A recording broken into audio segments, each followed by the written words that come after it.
Mr. Hiranandani, thank you also very much for joining us on the show. And let me begin with the aspect that this is not great to see what the kind of visuals that we're looking at. And unfortunately, it's perhaps the same story that we see in urban cities. It's not just Mumbai, right? Every year it's the same story. You talk about the national capital, you talk about the city that I come from, Bengaluru, Mumbai currently flooding, and every year we're, told drainage and infrastructure upgrades are underway. But as one of the city's leading developers, why do you think we see it crumble, and this is under a single day of heavy rain? And I'm sure you would also perhaps got stuck given the situation that we're looking at unfold.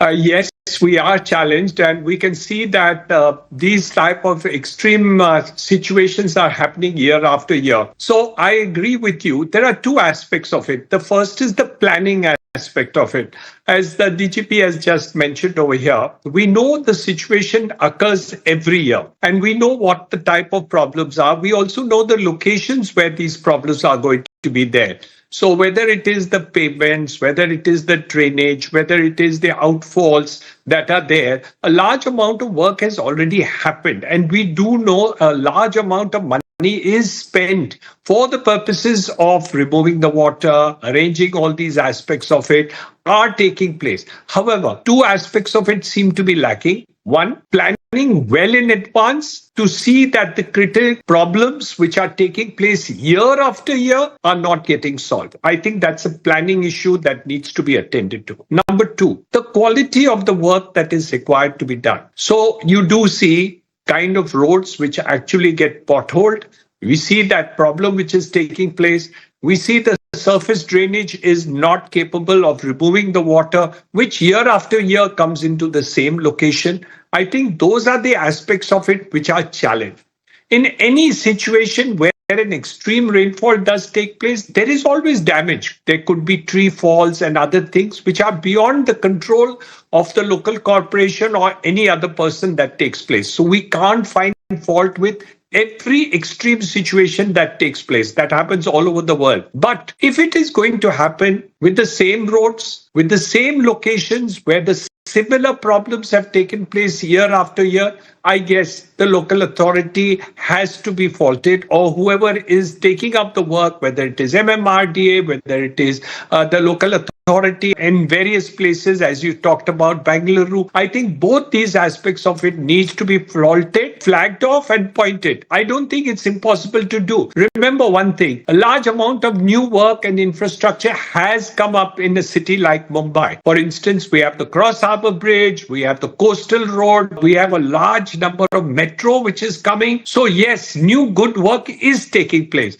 However, repeatedly when bad work continues to happen year after year, I think there is something that needs to be corrected very quickly. Mr. Hiranandani, let me come to you. What lessons should urban planners, developers and policy makers take from the crisis so that it doesn't repeat, this situation? I think it's very simple. First of all, we need to record all the incidences that have taken place. We have a system of AI that can actually record all these incidences.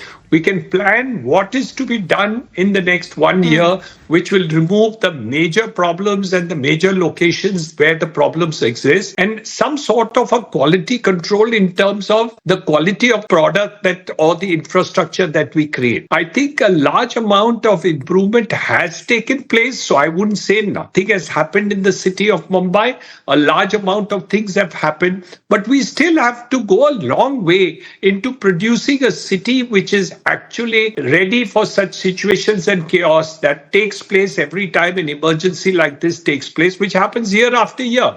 So I think that is the challenge.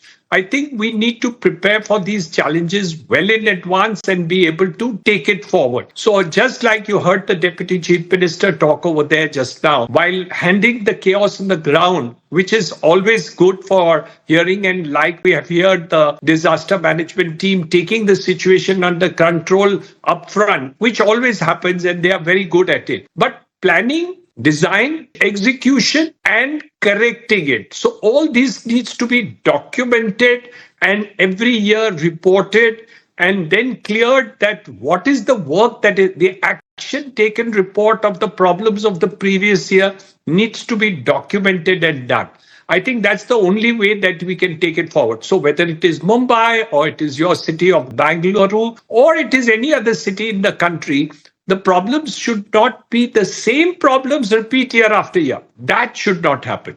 I can understand new problems taking place, which would happen in any situation in any country when heavy rains of this kind does take place. So we can't stop such disasters, rainfalls from happening, but we can certainly gear ourselves in order to meet the situation or design ourselves that these situations are absolutely do not affect the population. Mr. Hiranandani, given what we're seeing in terms of all that's unfolding, the other aspect is that when you're talking about infrastructure, urban infrastructure as well, do current building codes still assume outdated rainfall return periods? And would you support revising them to higher design storms, even if it perhaps raises costs and timelines? How do you look at that particular aspect, sir? Well, we've been constructing for more than 40 years, and we don't see that the building codes are a real challenge. I think it's the quality of the work which is actually a challenge rather than that. We've constructed building 30, 40 years ago, and they still stand up in terms of test of time, and there's no difficulty. They follow the codes whatsoever. But it's when the quality suffers, whether it is of buildings, of roads, of infrastructure, or anything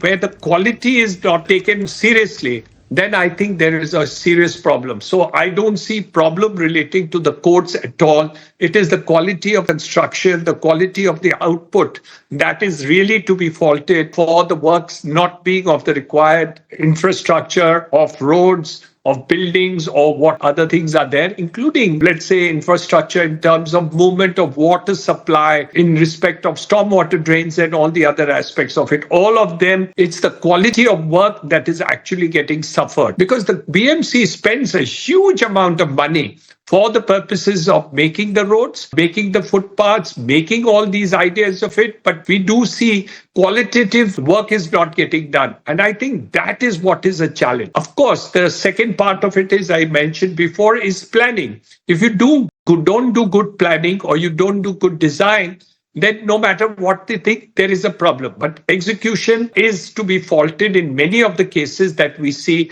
where quality is not happening in this country. Absolutely. And that's perhaps the best way to summarize what we're looking at time and again. Mr. Hiranandani, one can only hope that the situation only get better and more accountability will perhaps translate into real action and not just lip service that we see time and again. Having said that, Mr. Hiranandani, thank you.